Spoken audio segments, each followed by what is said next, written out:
राष्ट्रधर्मं निर्वहन्ति। अतितप्ते महातपेऽपि ते न क्षणं भयान्विताः।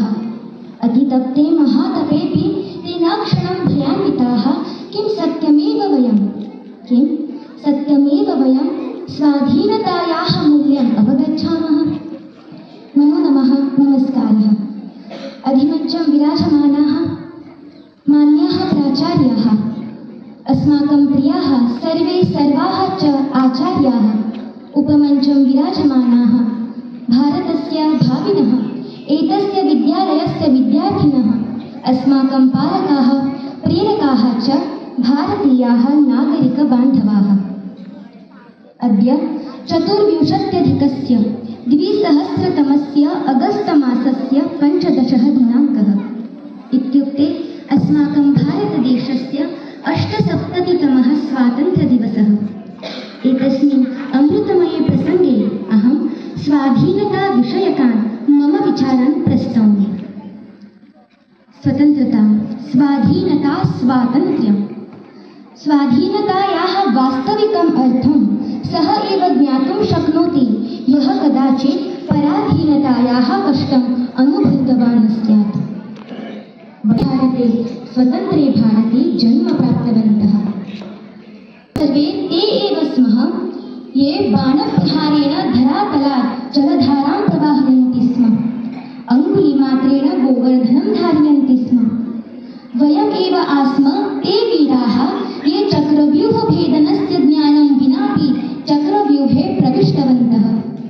तेऽपि वयमेव स्मः यैः प्रक्षिप्ता पाषाणाः अपि जले समतरन्।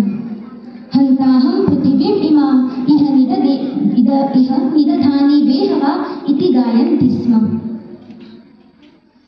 शूराः वयं, वीराः वयं, धीराः वयं, बलशालिनः, शान्तिदूताः अपि वयं शान्तिरक्षकः, वयं सर्वे भारतवासिनः, वयं सर्वे भारतवासिनः। रक्तदुर्गे त्रिवर्णः ध्वजः, मार्गेषु विजयघोषः, विद्यालयेषु च राष्ट्रगानं। किम् एतावती एव स्वाधीनता पर्याप्ता अस्ति वा?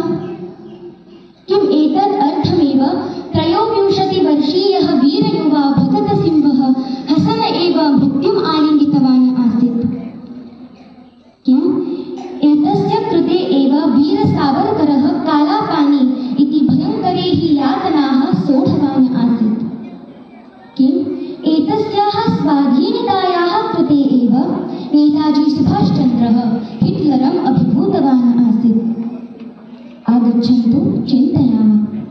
किमर्थम् अनेकाः मातरः स्त्रियाणां पुत्राणाम्, अनेकाः वीराङ्गनाः स्वस्य वीरस्वजनानां च आहुतिः प्रदत्तवत्यः आसन्? अद्य देशः अस्मभ्यं किं दत्तवान् इति चिन्तनापेक्षया वयं देशार्थं किं दत्तवन्तः इति चिन्तनस्य महती आवश्यकता अस्ति। मम वक्तव्यस्य अन्ते इदमेव वक्तुम् इच्छामि यत् अस्माकं भारतदेशः महान् आसीत्, महान् अस्ति, महान् स्थास्यति च। स्थास्यन्ति यावत् गिरयः सरितश्च महीतले, स्थास्यन्ति यावत् गिरयः सरितश्च महीतले, भारतवर्षकथा तावत् लोकेषु प्रचरिष्यति। जननी जन्मभूमिश्च स्वर्गादपि गरीयसी, जननी जन्मभूमिश्च स्वर्गादपि गरीयसी।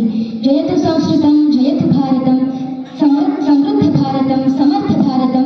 वन्दे मातरं, वन्दे मातरम्।